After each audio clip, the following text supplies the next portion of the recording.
What's going on, folks? Fight Day live chat, UFC 274, double championship headliner that we got tonight. Well, kind of. Obviously, you guys remember the issue yesterday from Charles Oliveira missing weight. Yeah, very poor and costly miscalculation from Charles Oliveira.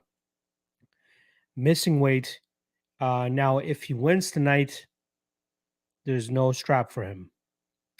But he does set himself up for pretty much a title fight the next time he fights. But if he wins tonight, he won't have the title. From a business standpoint, I'm very intrigued to see how that affects his contract, right? Is he going to have to go back to being technically he's no longer the champion, right? So he won't be getting paid the same he would as if he was the champion. So that's what I mean by very costly as well. But if Justin Gaethje wins, Gaethje walks home with the title. And it seems, considering how much line movement we've had over the last little bit, a ton of people having a ton more confidence in the Justin Gaethje side. Let's see where the line has actually gotten down to now. Minus 135 for Charles Oliveira, plus 115 for Justin Gaethje. So there was, like I said, there was a huge dip. Charles was hovering around minus 175, minus 180 for most of the week, and after that weigh-in, a ton of money coming in on Justin Gaethje there. And then obviously co-main event, Rose Namajunas rematch against Carlos Esparza. Very, very intriguing fight there. Yeah, I'm seeing a ton of love for Carlos Esparza on a bunch of different channels and shows, and a bunch of my buddies that do the same thing that I do. I know a lot of guys with a lot of big money on Carlos Esparza. I just can't do it myself. But I did end up going with the under in that fight. Hence why I wore the red today. I decided to go with the red today because I have a handful of bets that are all violence based. I'll give them out to you guys right now since I haven't posted them on Twitter or IG yet. I'll be posting them on IG afterwards. But yeah, I'll go over my bets here real quick for you guys. So let's start off with the non-violence bets first. Dog of the night play. I'm going to go Journey Newson 1 unit at plus 130. I don't think he should be the underdog. He's not a spectacular fighter by any means, but I do think he should be the one that's favored here. Not a big fan of Fernie Garcia's game, and I think that Journey Newson will remind people why people had some high hopes for him, before he lost his last fight to Randy Costa. But yeah, I'm going Journey Newson plus 130 as my dog of the night play 1 unit. I'm also gonna go with Blagoy Ivanov, 1.5 units at minus 144. His durability should be able to hold up here against DeLima, and after that, he should be able to pour it on DeLima the later that this fight goes, possibly getting him out of there in the second or third round. I also have 2 units on Lupita Godinez at minus 174. I think she might struggle with the strength early, but as this fight starts to go on, I do think she'll land takedowns more consistently. I think she has the better movement of the two fighters. Her striking, it's good in my opinion. I do think that Carnelosi will have the slight advantage in that aspect, but in terms of landing takedowns and having a great overall game, I think that Godinez will put together a pretty solid game plan there and get the dub there. Now let's go with the violence bets, hence why I'm wearing the red here. Starting off at the bottom, I'm going with Brandon Royval and Matt Schnell. Fight doesn't go to decision, 2 units at minus 196. Yeah, Royval, 4 out of his 5 UFC fights have finished inside the distance. I believe a plethora more, just if you go over his entire professional MMA career. The way this guy fights is just all action, all chaos, all the time. Puts himself into precarious positions where he could possibly get finished.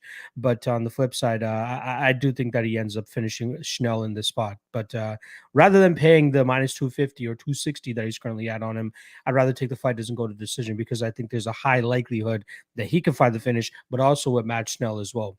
Schnell could potentially find the finish. Next up, I'm going to go with Donald Cerrone and Joe Lozon under 2.5, 2 units at minus 167. Lozon could either bum rush him early here, or Cerrone gets into his groove and then eventually finishes Lozon later, who's had horrible gas tank issues in this part of his career. So, yeah, I'm going to go with the under 2.5 in that spot. I'm going to go Ovince St. Preux in round one unit at plus 270. That was on FanDuel yesterday. Was able to get 1 unit down on that. Yeah, I'm a big Shogun fan, as you guys know, but I think that St. Preux crumbles him in the first round, just like he did the last time. And at plus 270, got to take that shot. Rose Namajunas, Carlos Esparza under 4.5, 1 unit at plus 146. I think there's finishing opportunities on both sides. If Esparza is, just as good as she was last time around against Namajunas with the grappling, she might be able to find the finish there. But I think that Namajunas eventually finds that head kick knockout at a certain point in this fight, especially the deeper it goes and the harder that it gets for Esparza to drag this fight to the ground. So yeah, give me violence in that fight. 1 unit at plus 146. And then lock of the night play has returned. It's been a couple events now since I've had a lock of the night play, but when you have my guy Charlie Oliveira and you have the opportunity to bet the under 2.5, that's exactly what I'm going to do. I got 5 units on Oliveira Gaethje under 2.5 at minus 164. Yeah, I don't know what else to say there, man. Charles Oliveira, out of his last 16 fights, only one of them has gone over the 2.5 round mark, and that was the Tony Ferguson fight.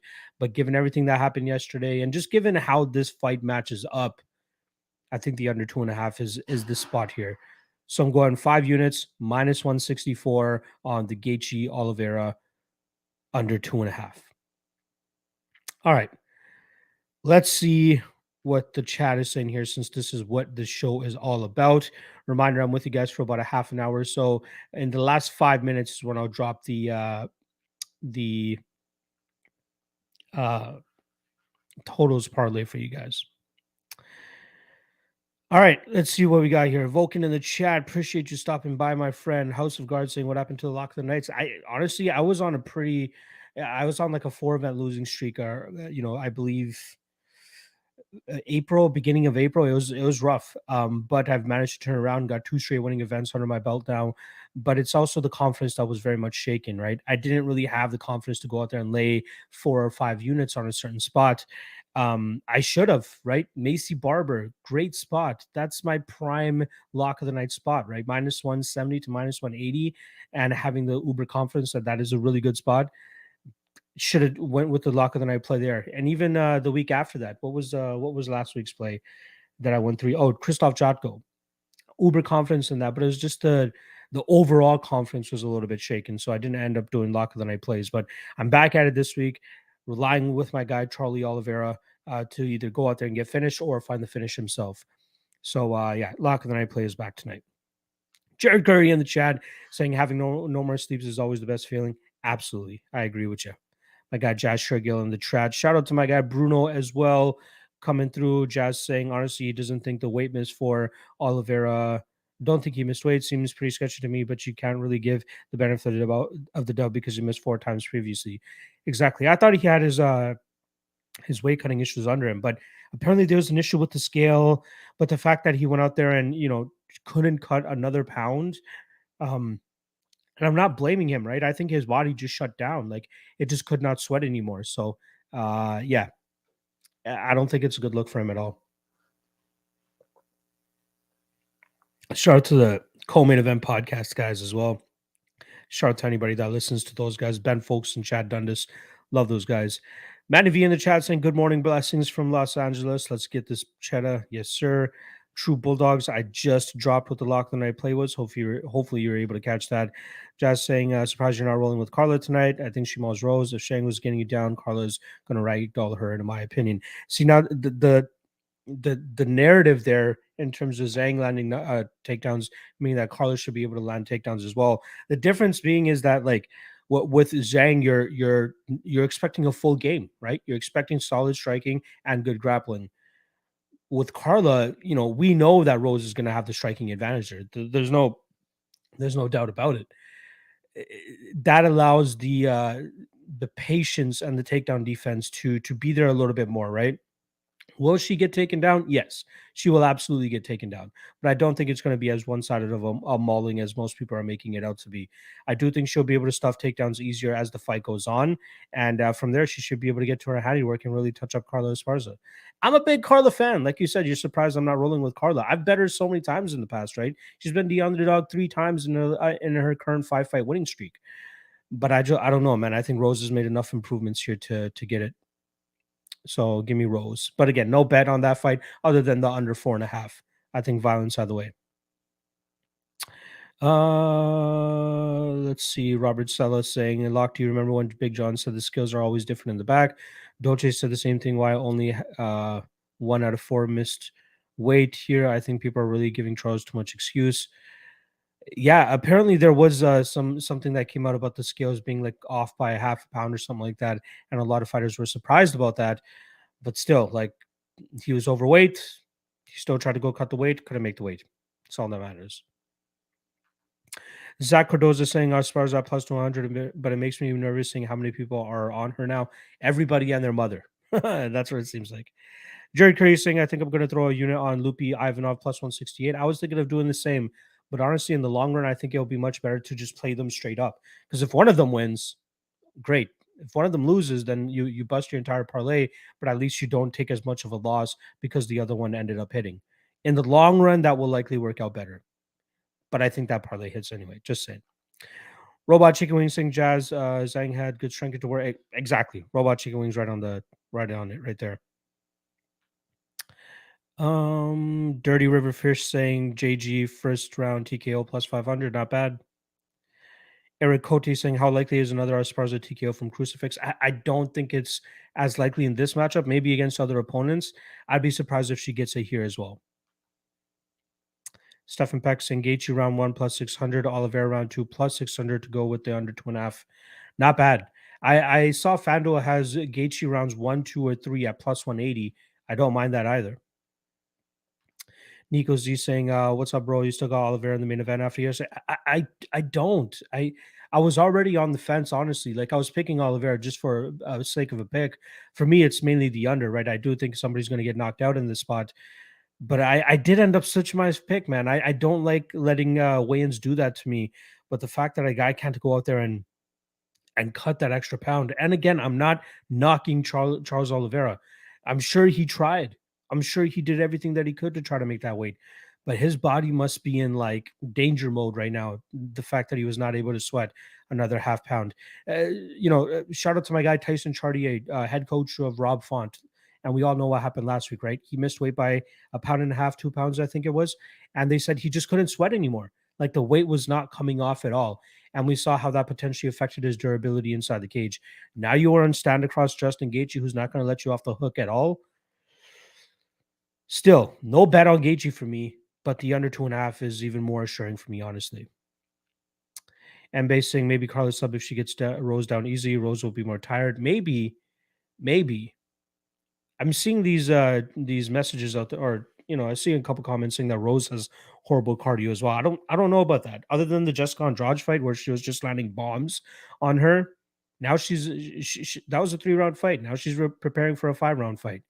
We'll see. Either way, I'm betting the under 4.5, right? So if she slows down and Carla subs her, I'm okay with that too. Shout out to my guy Narco Cop in the chat. Appreciate you stopping by, my friend. Nephi Torres saying, please note the AZ commission is the one to blame for the scale discrepancy, but Charles still finishes Justin.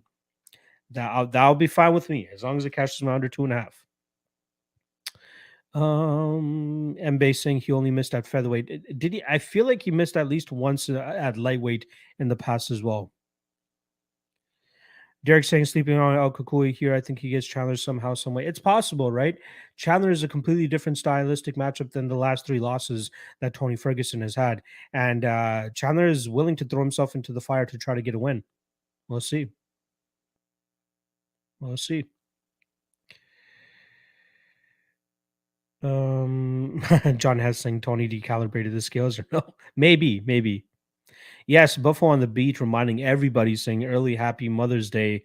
He's saying it to the MILFs, but I'm just saying it to all your mothers. That's it. No MILFs, just straight respect. Shout out to my guy Buffalo. Ryan D in the chat saying good luck tonight, man. Praying everyone feeling good with my tickets tonight. Let's see how it goes. Let's see how it goes. West Coast saying Carlo all day after watching the first fight. You, if you're just going off that first fight, not a good look, my man. That was 8 years ago, and you're talking about a Rose Namajunas that only had 5 professional MMA fights at that time. Not a good look to just strictly base Carla just because of how the first fight went 8 years. If it was 2 years ago, 3 years ago, then sure, right? Perfect example is Katlyn Chukagi against Jennifer Maia. For some reason, they make that rematch within 2 months, 2 years, and we see the same result, if not worse, the second time. But 8 years later, I don't know, man. Joshua Gusing, I think Chandler KOs Ferguson inside one, but man, plus 3,000 for sub in round 2 or 3 is tempting as fuck worth the sprinkle. Not a bad idea. Maybe a club and sub, maybe a patented dart stroke. Who knows what it is? And by saying Chandler is almost impossible to sub. We'll find out tonight. He's going to face some submission attempts tonight. We'll see how that goes. Jason Rivera saying brother 0.5 or not 0.5. Charles is smoking Justin. The size will be evident when they get into the octagon. We shall see. We shall see. Again, violence is all I want there. I don't care who wins that fight. Jaden saying kind of strange that Charles removing his underwear made no difference to the skill at all. What magic are his briefs made of? It's not often that like the underwear makes a difference. Not often. At least I don't think so. John Hess saying if Mike Beltran is reffing Carla, then she'd get in that early stoppage crucifix for sure. Yeah, for real. Another slip up from him yesterday in Bellator. If you guys saw the Polizzi and Romero fight, clearly stops the fight after the fight is expired, yet still says that Romero wins at 459. That was some weird ass shit. MB saying, don't forget about Justin's weak body. Always gets hurt there. Possibility. Jason Rivera saying, Manpre brother tonight. Tony turns the clock. Chandler has 1 round of gas and will fade. Even go if he goes the wrestling route, he will be gassed. We'll see, man. Ferguson always has an endless gas tank, so you do have a point there. Jerry Curry saying, if anyone can parlay props and want some fun, OSP round 1, Cowboy inside the distance, even though I have submission plus 2850 on my book at least. Not bad. I like those first 2 for sure. I'm intrigued by the Ivanov sub, but I'm ultimately not going to take the shot there. John Kim saying, do you think Oliveira Gaethje goes past the first round? I don't, honestly, but it's a possibility, which is why I'd rather take the 2.5 rather than the 1.5.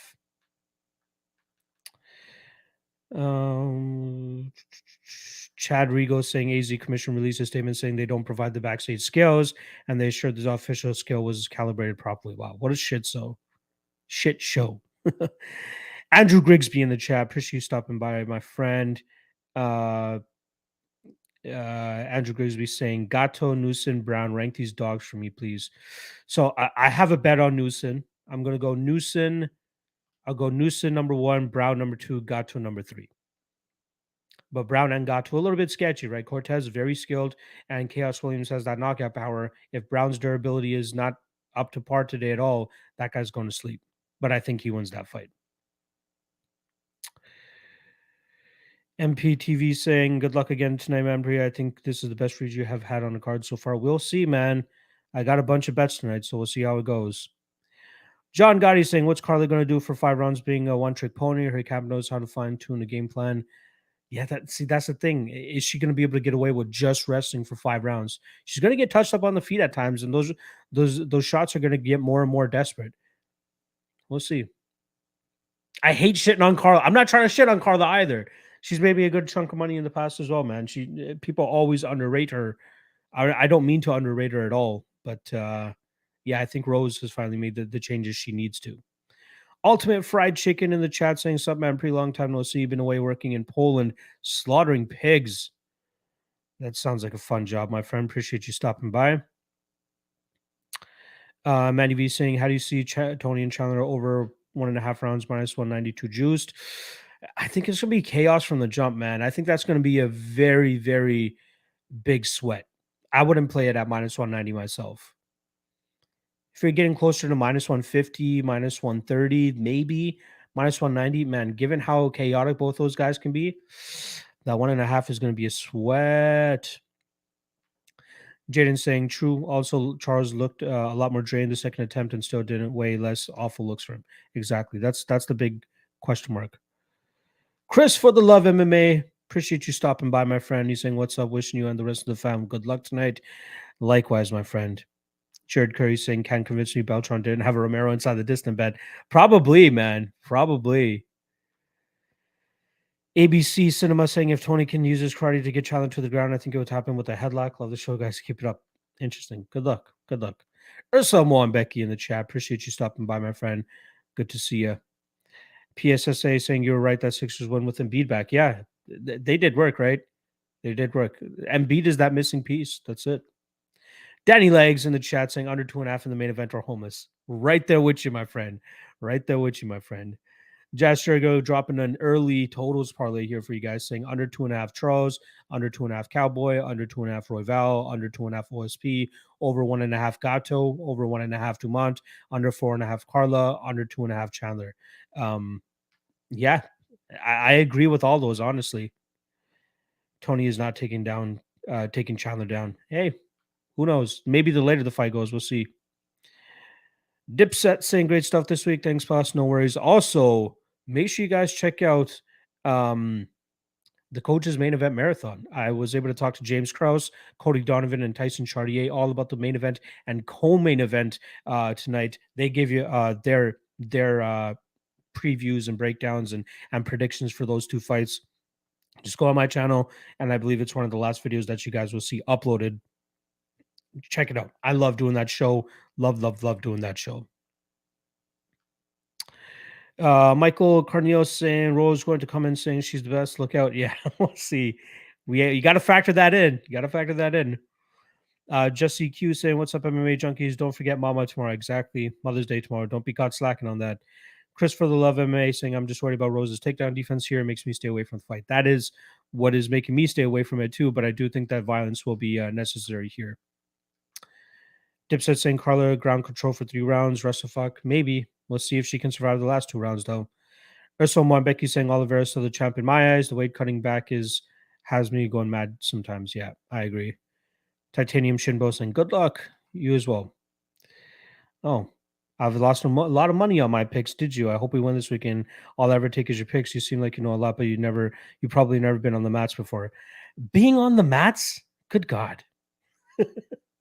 I have boxed in the past before. I've worked at an MMA gym. I've worked for the UFC. I've worked for regional MMA shows. I've been around this game longer than most people. Sure, the last last 6 events, I'm 2-4 in events. But I'm clearly on an upswing right now. But appreciate the love. Appreciate you stopping by and dropping that message. Urso Mo and Becky saying being listening to JRE, he hates weight cuts, so I'm just gonna say that too. Exactly. Also, one more thing about that JR comment. I'm not trying to hide anything. I have everything as transparent as possible. Just saying. You have my record available to you. I know I'm not the greatest out there. There's so many guys that are track record way ahead of me, but I know what the fuck I'm talking about. I absolutely know what the fuck I'm talking about. Let's see. MB saying the Weasel chose Carlo, which is crazy because he's a big Rose fan. Interesting. John Hess would win in a fight between who would win in a fight between Ben Askren and Triple C in a striking match? Triple C all day, easy. Come on, man. Boone saying had to sprinkle a Chandler decision at plus 333. Possible if he goes out there and wrestles effectively, it's possible. It's possible. Jason Herrera saying, does the UFC pay UFC podcast to swing the lines? Maybe the bookmakers do that. Who knows? Chris saying, people always going to troll, dirt off the show. Exactly. I'm not even going to bother. Knowledge saying, thank you for the free content, man. Pretty top coaches fuck with you for a reason, and so do we. Appreciate it, my man. Exactly. John Hess saying, what job did you have with the UFC? Back at UFC 129 was the first time I helped. See, it was technically a volunteer spot, but they paid me for it too at the end of the day. I wasn't expecting to get paid, but I helped them out with UFC 129, UFC 140, UFC 147, and the Jones and Belfort card in Toronto as well. So I think it was 4 or 5 events that I helped them out with, mainly the Canadian team, a lot of their PR stuff. So working backstage, doing quick fighter interviews after the fight wrapped up, just trying to get cliff notes so that we can give to the media members. Yeah. Even if you guys go on Fight Pass, like I'll try to put it out there, but I've tweeted it out before that when Dana used to do the Dana White Fight Week vlog week shit back in the day, you can catch me in a couple of those from the Calgary event, as well as the UFC 129 event. You can catch me in the background there. If you want to see it, just DM me and I'll send you the stuff there. But yeah, I worked for the UFC in a limited capacity. It was great being backstage with all that. Did a bunch of regional stuff up here with Score Fighting Series, Substance Cage Combat. Um, Worked at an MMA gym that was the home of Elias Theodoru, Mitch Gagnon, Sean Pearson, a bunch of other MMA guys, boxing guys as well. Very well known gym for that. But yeah, I've been around the game for almost from more than a fan's perspective, like backstage and behind the scenes, and even coaching amateur guy stuff. 11 years, at least 11 years it's been now. But as a fan, I'd say 15 years. So there's someone Becky saying, you know nothing, Jon Snow. Exactly. I know nothing. Joshua Fricklock, I feel I'm on the Rose Hill alone this week. Yeah, everybody's on Carla, man. Everybody's on Carla. I don't have the balls to bet it though. Street Guru is saying put a big parlay in at the beginning of the week. Roy Val with OSP moneyline came out to even money. Is Mama getting new shoes tomorrow? I think they both win. The issue for me with Roy Val though is he just fights so crazily, man. He fights a little bit too wacky for my liking. For my liking as a better as a fan, it's fantastic. He's one of my favorite fighters, bar none. But it's tough to back him at chalk. I like backing him as an underdog personally. Like that's where I'm able to cash the Kai Car France ticket, right? That's where I cashed, I believe, the Tim Elliott ticket, if I'm not mistaken, as well. But yeah, I think they both win though. Zero Bob saying uh Ivanov decision. I don't mind that. I think he could absolutely um get a late finish as well. Possible. And Bay saying, so what if Rose doesn't come out saying I'm the best? She's not the best then. Titanian Shimbone saying any decision equals no action bets on this card. Ooh, good question here. Um, Sorry, it was scorecards, no action, right? Scorecards, no action. So for somebody to win inside the distance, I guess Joe Lozon. I don't see him winning minutes.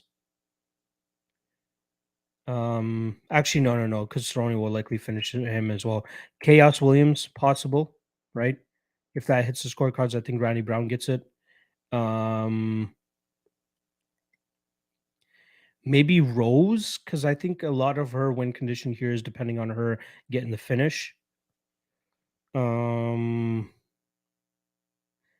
Trinaldo, I think a lot of his win equity is based on a finish. I think he's durable enough to eat the shots of Danny Roberts. Maybe Delima, but I think he could get finished personally. Gato, I could see her winning a decision as well, honestly. Yeah, those are the main ones there. Good question there, brother. All right, let me start winding this down and get you guys the totals parlay very shortly. Let me just see any questions that I haven't answered here.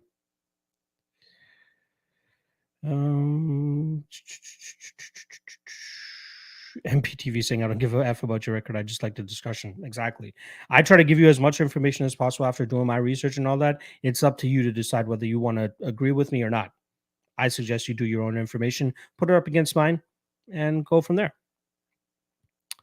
Cam Joseph saying, who do you think wins the co-main event? I'm going to go with Rose there, but I have a bet on the under 4.5. Jason Rivera saying, John Aika is so underappreciated. Dude is a legit workhorse. I absolutely agree. John Hessing, did you meet much of the UFC brass, and who do you think will replace Dana? I got to shake hands with Dana and Rogan, but a lot of my interactions were with their PR team. Chris Costello, he's like the tall, bald dude that you'll see every now and then at the press conference. Not the security guard, but the other guy. He's also usually in the background of the weigh-ins, like not on stage, but like hanging around the stage. A good chunk of them have left as well, though. Heidi Dean, she's actually the light skinned black chick that you guys will normally hear telling fighters to like pause after they weigh in to flex and let their pictures be taken. She's usually the one sitting cage side as well. She used to hook me up with tickets all the time back in the day. I went to UFC 133, I think it was in Philadelphia, UFC in Chicago, UFC in Indianapolis. Like they hooked me up with so many goddamn tickets. Montreal shows as well. But yeah, after WME bottom out though, that's when my relationship with them kind of started to fall a little bit. But I still keep in touch with a lot of those people. I love it. I loved every aspect of that. I was 20 years old getting that type of experience. I would have paid them to let me do all that shit. It was fucking great. Jason Rivera is saying, "Why not become a manager for a fighter? That shit is taxing, man. I way too much responsibility. I can't do that. I helped out like an Indian fighter up here in Canada one time, and it's tough, man. It's very very tough. Not a lot of yeah, it's really tough. I could not do a manager thing. All right. West Coast saying the last time Carla got when was the last time she got finished? Tatiana Suarez finished her, and then obviously when Joanna finished her for the belt. Kane Gomez, cheers from Ottawa. Appreciate you stopping by. Joshua Frick saying Locks, also one of the nicest people in MMA. I appreciate that. Um, Steve saying, are you ever going to do a watch along type of stream with some of the gappers? I've done a couple with AJ MMA expert. Sometimes I hop on with him. The thing with me though is like I hate spoilers, even if it's by seconds, right? And that's the issue I always find is that like if I'm doing it with four other guys, and I've done it in the past, one guy's ahead by like 15, 20 seconds, and he reacts and they're like, oh, I don't know what the fuck's going on. I hate that. So what I would much rather do, and I want to try to do this in the summer with Cody Saftik, since he lives like 20 minutes away from me. I want to be able to, get him over here to my studio, and we set up like a nice little setup and watch the fights together. I want to see if we can do something like that. I know you guys would really appreciate that. Okay. Appreciate all the questions. Appreciate all the suggestions. Appreciate the trolls as well. There's really only one, but let me drop the totals parlay here for you guys. That I got to get out of here and start inputting the. I gotta start inputting the lock of the night and dog of the night challenge selections. That shit usually takes me like 3 to 4 hours alone. Let me just quickly see what time the fights actually start here. Fight pass prelims start at 5:30. 5:30. So fights start off in about 4 hours. So I got to get cracking on that stuff. Uh let's see. GGG saying, are you Dana's mystery man who would be able to replace Dana? No, I am not Dana's mystery man. In terms of who would replace him, I think Brian Stan would be a great guy. If you guys remember Brian Stan, very stand-up dude. And if I think that spot becomes available, I think they should look at Brian Stan. He knows exactly. Yeah. Okay. Let's yeah, Sergeant Snuggle saying RIP to my night if it goes over 3.5. Yeah, that would suck. MPTV saying it would be cool if he linked up with Fight Night Picks Boys. My dog of the night in terms of this biggest sleepers, Ariana Carnelosi. I don't think she gets done. Chris saying he's had some issues with AJ. I'll keep those to myself for now. But yeah. MMA Matt saying Hunter Campbell will replace Dana. Interesting. I think he just wants to stay behind the scenes, right? I think he wants to remain the guy that makes decisions, but I don't think he wants to be like the Dana essentially. Daniel asking any thoughts on Canelo tonight. I know nothing about his opponent. I apologize. Okay, totals parlay. Here we go. It's a five legger for you guys. Gaethje Oliveira under 2.5. If you only have access to the 1.5 or the fight doesn't go to decision, I would much prefer that you guys take the fight doesn't go to decision, even though it's chalk. 1.5 is just not enough time for that type of fight. Esparza Namajunas under 4.5. Shogun Saint Preux under 1.5. I think that one ends pretty quickly with Saint Preux starching him quickly again. Cerrone Lozon under 2.5 and Schnell Royval under 2.5. My bookie gave it to me. The bookie that I use, Pinnacle, gave me plus 1335 odds. There you guys go. MPTV saying John Anik replaces Dana. No, that's not going to happen. That's not John Anik's thing. Okay. Love you guys. Appreciate you guys. I always love doing the Fight Day live chats with you guys. Um, I'm gonna be doing a recap show with my guy Jason Hagholm tomorrow on his channel. Look out on my Twitter feed, and you guys will see me tweet out the link to that if you guys want to hear my thoughts on the recap of the card. We're going to be doing that around noon Eastern time tomorrow. All right. Love you guys. Appreciate you guys. Good luck on your bets tonight. And yeah, I'll see you guys next week. Let's fucking go. A couple of events left in this consecutive week stretch that the UFC is doing. Let's try to end it off on a couple of dubs here. Looking for my third straight win tonight. Let's see how it goes. Good night. Good luck. Peace out, guys.